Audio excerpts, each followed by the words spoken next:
நமஸ்காரம். பெங்களூர். சவுதிக்கு அப்புறம் பெங்களூர் போனான்னு என் டீம் சொன்னாங்க. பெங்களூர் வந்து ரொம்ப வருஷம் ஆயிடுச்சுன்னா கோல்டோட பெட்டர் இன்வெஸ்ட்மெண்ட் என்ன அப்படிங்கிறத பார்க்கலாம். எப்படி லைஃப்பில் செக்யூரிட்டி பில்ட் பண்ணலாம், தட் இஸ் ஜாபை ரிலவெண்ட்டாக எப்படி ஆக முடியும் ஃபைனான்ஷியலி, இதை பற்றியெல்லாம் பார்க்கலாம், பேசலாம். உங்களை பெங்களூரில் February 28 அன்றைக்கி சந்திக்கிறேன். கீழே இருக்கிற லிங்கை கிளிக் பண்ணுங்கள், டிக்கெட் வாங்குங்க. நன்றி, வணக்கம். மீண்டும் மணிப்பேச்சில் உங்களெல்லாம் சந்திப்பதில் எனக்கு மிக்க மகிழ்ச்சி. இன்றைக்கி மார்க்கெட்டு ரொம்ப ஃப்ளாட்டு, -8 +8 அப்படின்னு இருக்குது. கார்த்தால கொஞ்சம் ப்ளஸில் ஓப்பன் ஆச்சு, நெகட்டிவாக தான் இருக்குது. கோல்டு மார்ஜினலாக ஏறி இருக்குது, 14,600 இருக்குது. ஃபஸ்ட்டு வெள்ளி பக்கம் போகாதீங்க. எக்கனாமிக் டைம்ஸில் ஒரு பெரிய ஆர்டிக்கல் வந்திருக்கு. அந்த எக்கனாமிக் டைம்ஸ் ஆர்டிக்கல் என்ன சொல்லுதுன்னா, ராஜஸ்தான், குஜராத் இது மாதிரி ஊர்லலாம் மக்கள் சூசைட் போகிற அளவுக்கு வந்துட்டாங்க. அது எஸ்பெஷலி ராஜ்கோட் வந்து சில்வர் ட்ரேடிங் ஏரியா. இது மாதிரி ஸ்விங்கில் 3000 கோடி 3500 கோடி அந்த ஊரில் மட்டும் லாஸ் ஆகிருக்கு. பணத்தை கலெக்ட் பண்ண முடியல இந்த வைல்டு ஸ்விங்கில்.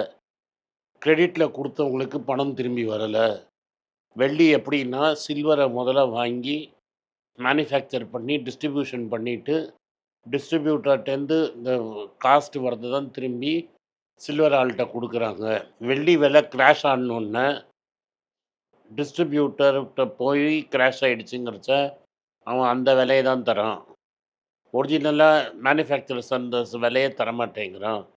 எஸ்டிமேட்டட் லாஸ் 3500 கோடி. ஒரு நாளைக்கு 30 டன் 40 டன் வெள்ளி வித்துட்டு இருந்தவங்கெல்லாம் 1/2 டன் 1 டன் விற்கிறாங்க. 1.5 லட்சம் பேருக்கு ராஜ்கோட் குஜராத்தில் மட்டும் வேலை போயிருக்கு அப்படின்னு அந்த ஆர்டிக்கல் டீட்டெயில்டாக சொல்கிறாங்க. நான் பக்கத்தில் போடுறேன், படிச்சுக்கோங்க. சேலத்தில் இன்னும் வெள்ளம் வரல, சேலத்துலேயும் இதே மாதிரி தான் இருக்கும். சேலம் மக்கள் தப்பிச்சிருந்தாங்கன்னா என்னோட சந்தோஷப்படுற ஆள் கிடையாது, ஜாஸ்தி யாரும் இருக்க முடியாது. தயவு செஞ்சு உங்களுக்கு கொலுசு வளையல் ஏதாவது யூஸுக்கு வேணா மட்டும் வாங்குங்க. சில்வர் இன்வெஸ்ட்மெண்ட்டுக்கு வாங்காதீங்க. It is very volatile. பண்ணி மாட்டிக்காதீங்க. இது ஒரு பப்ளிக் சர்வீஸ் மெசேஜாகவே உங்களுக்கு சொல்கிறேன். ஏன்னா எனக்கு என்ன செய்தி வருதுன்னா, கார்டில் தேய்ச்சி வாங்கினவங்க கதையெல்லாம் நான் கேட்குறேன். எனக்கு ரொம்ப வருத்தமாக இருக்குது. நீங்கள் விற்க போனீங்கன்னா 2,20,000 ரூபாய்க்கு மேலே கிடச்சிதுன்னா உங்களுக்கு பெரிய லக்கு. இதுதான் இன்றைக்கி எனக்கு ஃபஸ்ட்டு உங்களுக்கு சொல்ல வேண்டிய செய்தி. 2வது, சைனாவோட ட்ரெஷரி பற்றி நேற்று சொன்னேன். சைனீஸ் ட்ரெஷரி மார்க்கெட்டில் இன்றைக்கி அடிக்கிற டேட்டா எடுத்து பார்த்தேன். 2013 லெவலுக்கு கொண்டு வந்துட்டாங்க யூஎஸ் ட்ரெஷரியை. அப்படின்னா மெதுவாக அவங்க யூஎஸ் ட்ரெஷரியை விற்கிறாங்க. $1.2 ட்ரில்லியன்ஸ் சர்ப்ளஸை எங்கே போட்டிருக்காங்க, எந்த அசெட்டில் போட்டிருக்காங்க அப்படிங்கிறது ஒரு பெரிய கேள்விக்குறியாக இருக்குது. இது டாலரை சஸ்டெயின்டாக ப்ரெஷரில் வைக்கும். ட்ரம்ப்போட பாலிசி இல்லை இது அஃபெக்ட் ஆகுங்கிறத தெளிவாக எல்லாரும் சொல்கிறாங்க. ரெண்டுமே ரொம்ப இம்பார்ட்டண்ட்டான விஷயம். அதனால் ஃபஸ்ட்டு இதை சொல்லிட்டேன். இன்றைக்கி இப்போ என்ன செய்தின்னு பார்ப்போம். ஃபஸ்ட்டு எனக்கு ரொம்ப சந்தோஷமான செய்தி 2 சொல்லிடுறேன். டாடா மோட்டார்ஸு 70,000 வண்டி ஆர்டர் எடுத்திருக்காங்க இந்தோனேஷியாவில். ஒன்று ஒரு எல்சிவி, ஒன்று ஏசு குட்டியான மாதிரி வண்டி. 70,000 வண்டி ஒரு கார்மெண்ட் ஆஃபீஸ் ஆர்டருக்கு எடுத்திருக்காங்க. அதனால் டாடா எல்சிவி வந்து 4% அப்பில் இருக்குது. நான் திரும்பி சொன்ன மாதிரி இது நல்லா பர்ஃபார்ம் பண்ணும். இதை தனியாக கன்சிடர் பண்ணும்போதெல்லாம் பேசஞ்சரையும் கன்சிடர் பண்ணுங்கள். பேசஞ்சருக்கு நேற்று ஒரு ரீல்ஸ் பார்த்தேன். சந்திரசேகர் தமிழில் கஷ்டப்பட்டு பேசினார். இங்கே வந்து எக்ஸ்பேண்ட் பண்ணி டாடா மோட்டார்ஸுக்கு ராணிப்பேட்டு ஒரு பெரிய மேனுஃபேக்சரிங் ஹப்பாக வரும் அப்படிங்கிறத தெளிவாக சொல்லிட்டாரு.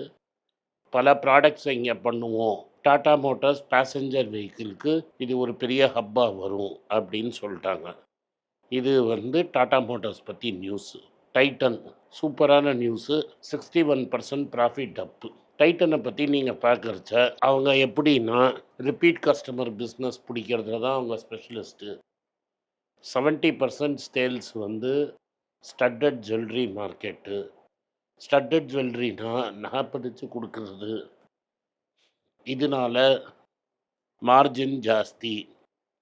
அதே மாதிரி ஆல்ரெடி மற்றவங்கள்லாம் 18 கேரட் கோல்டு விற்க கட்டப்படும்போது சுமார் 25லேருந்து 30% ஆஃப் த சேலு 18 கேரட் கோல்டுக்கு போயிட்டாங்க. அவங்க அடுத்த லெவலுக்கு மூவ் ஆயிட்டாங்க. 18 கேரட் கோல்டு. அந்த 18 கேரட் கோல்டில் அவங்களோட மார்ஜின் பெட்டராக இருக்கும். அதனால ஓவராலாக அவங்க பெட்டராக இருக்காங்க. டமாசியும் வாங்கிட்டாங்க. இந்த கம்பெனி ஆனால் வேல்யூவேஷன் ரொம்ப ஜாஸ்தி. 90 டைம்ஸ் ஏர்னிங்ஸு. ட்ரெண்ட்டு கவுந்த மாதிரி ஒரு நாளைக்கு கவரும். அது வரைக்கும் பேஷண்ட்டாக கன்சிடர் பண்ணதுக்கு வெயிட் பண்ணுங்க. ஹீரோ மோட்டார்ஸு சேல்ஸ் சூப்பராக இருக்குது. ஆயிலர்னு ஒரு 3 வீலர் எலக்ட்ரிக் ஆட்டோ கம்பெனியில் இன்னும் இன்வெஸ்ட் பண்ணியிருக்காங்க. அவங்க சேல்ஸ் இம்ப்ரூவ் ஆகிருக்கு. இந்த வருஷம் அவங்களுக்கு சூப்பராக இருக்குது. போன குவார்ட்டரும் சேல்ஸும் நல்லா இருந்தது. அதே சமயத்தில் மெக்சிகோலேயும் அவங்க ஒரு பிளான்ட்டு போடுறாங்க. ஏன்னா மெக்சிகோவில் பெரிய டேரிஃப் வந்துருச்சு. அந்த டேரிஃபை கவுண்டர் பண்ணுறதுக்கு இவங்க தனியாக வந்து ஒரு அசம்பிளி பிளான்ட்டும் போடுறாங்க, பஜாஜும் போடுறாங்க, டிவிஎஸும் போடுறாங்க. ஜைடஸ் லைஃப் சயின்சஸ் வந்து 2 பயோசிமிலர் ட்ரக்ஸை பெருசாக பெட் பண்ணி பண்ணுறாங்க மார்க்கெட் ஷேரை இம்ப்ரூவ் பண்ணுறதுக்கு. நாட்கோட் ரிசல்ட்ஸு நாளைக்கு வந்துடும். இப்போ யூஎஸ் என்ன சொல்கிறாங்கன்னா டிஜிட்டல் டேக்ஸுக்கும் ட்ரேட் ரூல்ஸும் பாஸ் பண்ணியிருக்காங்க. இப்போ அவங்க என்ன சொல்கிறாங்கன்னா இந்தியா வந்து டிஜிட்டல் டிரான்சாக்ஷன்ஸில் இருக்கிற டேக்ஸை விட்ரா பண்ணிக்கிறேன்னு சொல்லியிருக்காங்கன்னு அமெரிக்கா கிளைம் பண்ணுறது. யூஎஸ் பிஸ்னஸ் ஃப்ரேம்ஒர்க்கில் இந்தியன் சாஃப்ட்வேர் கம்பெனிஸுக்கு எந்த பெரிய கன்செஷன்ஸும் இல்லை. திருப்பூரில் இருந்து வர நியூஸ் என்ன சொல்லுதுன்னா பங்களாதேஷோட டேரிஃபை பற்றி அவங்க கவலையாக இருக்காங்க. ஹெட்லைன் டேரிஃபை பார்க்காதீங்க.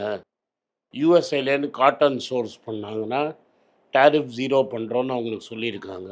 அமெரிக்கன் காட்டன் வந்து பங்களாதேஷில் வாங்கி அதை துணியாக மாற்றி அமிச்சாங்கன்னா அவங்களுக்கு 0 டேரிஃப்னு அக்ரிமெண்ட்டில் இருக்குது அப்படின்னு சொல்கிறாங்க. திருப்பூர்லேருந்து ஒருத்தர் வந்தார், பிரிண்டிங் பிஸ்னஸ் 0 ஆயிடுச்சு அப்படின்னு சொல்கிறார். போன 5 மாதமாக டிஷர்ட்ஸு டெக்ஸ்டைல்ஸு இன்னும் 25% டேக்ஸில் தான் இருக்கே தவிர இன்னும் அது வந்து 18% ஆகலை. ட்ரேட் அக்ரிமெண்ட் சைன் ஆனால் தான் ஆகும். கர்நாடகா பேங்க்கோட ரிசல்ட்ஸ் வந்தது. Marginally profit up, only 3 to 4% profit up. But asset quality பெட்டராக இருக்குது. ஸோ இந்த புது சிஇஓ போய் அடுத்த சிஇஓ வர்றதுக்கு ரெடி ஆகிட்டாங்க. ட்ரான்சிஷனரி பீரியடில் இருக்காங்க. இன்னும் ஒரு 6 மாதம் டைம் இருக்குது அவங்களுக்கு புது சிஇஓ கண்டுபிடிக்கிறதுக்கு. பிரிட்டானியா பார்த்தீங்கன்னா ஒரு ஜாது பண்ணியிருக்காங்க. ஜாதுனா மேஜிக். என்ன பண்ணியிருக்காங்கன்னா அவங்க டோன் ஓவர் 9% தான் ஏறி இருக்குது. ஆனால் ப்ராஃபிட்ஸ் 17% ஏறி இருக்குது. அப்படின்னா என்னென்னா விலைவாசியை ஏற்றிருக்காங்க. விலையை ஏற்றி ப்ராஃபிட்ஸ் பார்த்துருக்காங்க. வெறும் ப்ரீமியமைசேஷனில் இவ்வளோ ப்ராஃபிட்ஸ் ஏறாது. அதனால் இந்த சைடில் மார்ஜினை ஏற்றி விலையை ஏற்றி பண்ணிட்டாங்க. ஐடிசியோட ப்ரைஸ் ஹைக்ஸ்னால அவங்களோட வால்யூம்ஸ் அஃபெக்ட் ஆகாது. அப்படின்னா என்ன அர்த்தம்னா கொஞ்சம் மார்ஜின்ஸை அவங்க சாக்ரிஃபைஸ் பண்ணியிருக்காங்கன்னு ஃபீல் பண்ணுது. பட் காஸ்ட் எஃபிஷியன்சினால் அந்த மார்ஜினையும் ஸ்க்வீஸ் பண்ணுறாங்களான்னு நம்ம பொறுத்து இருந்து பார்க்கணும். அப்போனா ஃபுல்லாக எக்ஸைஸ் டியூட்டி ஹைக்கை அவங்க கிளைண்ட்ஸுக்கு பாஸ் த்ரூ பண்ணலை அப்படின்னு தெரியுது. அடுத்தது மோஸ்ட் இம்பார்ட்டண்ட்டு சேல்ஸில் வந்து அமெரிக்கன் ரீட்டைல் சேல்ஸ் ரொம்ப ஃப்ளாட்டாக இருந்தது. அதில் எஸ்பெஷலி இந்த பார்பி டால் விற்கிற கம்பெனியோட சேல்ஸு 11% குறைஞ்சிருச்சு. After market hours 30% market drop ஆகிடுச்சு. ரிலையன்ஸ் கன்சூமர் ப்ராடக்ட்ஸு தமிழ்நாட்டில் மன்னா ஃபுட்ஸ் அப்படிங்கிற கம்பெனியை வாங்கிட்டாங்க. இது ரொம்ப பாப்புலரான ஹெல்த் மிக்ஸாக இருந்தது. 157 கோடி ரூபாய்க்கு இவங்களாம் வாங்கிட்டாங்க. உங்களுக்கு முன்னாடியே தெரிஞ்சிருக்கும், உதயம் பருப்பியும் வாங்கிட்டாங்க. ரிலையன்ஸ் கன்சூமர் ரொம்ப அக்ரெசிவாக இந்த ஸ்ட்ராட்டஜியை ஃபாலோ பண்ணிகிட்ருக்காங்க.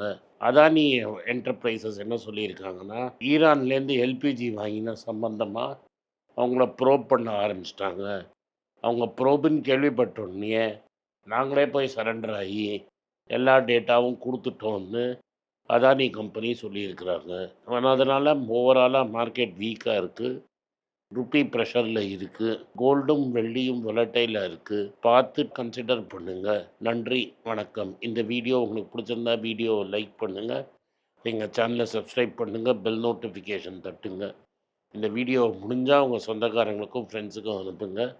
அவங்கள பார்க்க சொல்லுங்க. நன்றி, வணக்கம். எல்லாருக்கும் வணக்கம். குழந்தைங்களுக்காக ஃபைனான்ஷியல் லிட்ரஸி மணி ஃபார் நத்திங்னு 2வது பார்ட்டு. அண்ட் இதில் செக் எழுதுறது எப்படி, டெபாசிட் ஸ்லிப் எழுதுறது எப்படி, பணம் எப்படி வந்தது, பார்ட்டர்லேருந்து டிமானிட்டைசேஷன் வரைக்கும் எல்லாத்தையும் கவர் பண்ணியிருக்கோம். உங்கள் குழந்தைங்க அப் டு ஏஜ் 10-12க்கு ரொம்ப யூஸ்ஃபுல்லாக இருக்கும். இந்த புக் இப்போதைக்கு ஒரு ஸ்பெஷல் ப்ரைஸில் 450 ரூபாய்க்கு கொடுக்குறோம். இதை யூஸ் பண்ணிக்கங்க. நன்றி, வணக்கம். moneypage.com வெப்சைட்டை சப்ஸ்கிரைப் பண்ணுங்க. ஒரு வாரத்துக்கு 4 ப்ரீமியம் ஆர்டிக்கலும் ஃப்ரீ ஆர்டிகல்ஸ் ஒரு 10லேருந்து 15 நாங்கள் போடுறோம். இது சப்ஸ்கிரிப்ஷன் ஒரு மாதத்துக்கு 99 ரூபா தான். இங்கே சொல்கிற கான்செப்ட்ஸை கிரேட்டாக எக்ஸ்பேண்ட் பண்ணி போடுறோம். நீங்கள் படிச்சிங்கன்னா உங்களுக்கு யூஸ்ஃபுல்லாக இருக்கும். நன்றி, வணக்கம். வணக்கம். குழந்தைங்களுக்காக ஒரு புஸ்தகம் லான்ச் பண்ணோம். அது ரொம்ப சக்ஸஸ்ஃபுல்லாக இருக்குது. யாருக்கெல்லாம் அந்த புஸ்தகம் போகணுமோ எங்கள் டீமுக்கு கான்டாக்ட் பண்ணுங்கள். கீழே இருக்கிற நம்பர்லேயும் வெப்சைட்லேயும் கான்டாக்ட் பண்ணிங்கன்னா உங்களுக்கு அந்த புஸ்தகத்தை நீங்கள் வாங்கிக்கலாம். மற்ற எங்கள் புஸ்தகமும் அவைலபிள். எங்கள் வெப்சைட் மூலமாகவும் வாங்கலாம். கீழே இருக்கிற வாட்ஸ்அப் நம்பர்லேயும் மெசேஜ் அனுப்பலாம். நன்றி, வணக்கம்.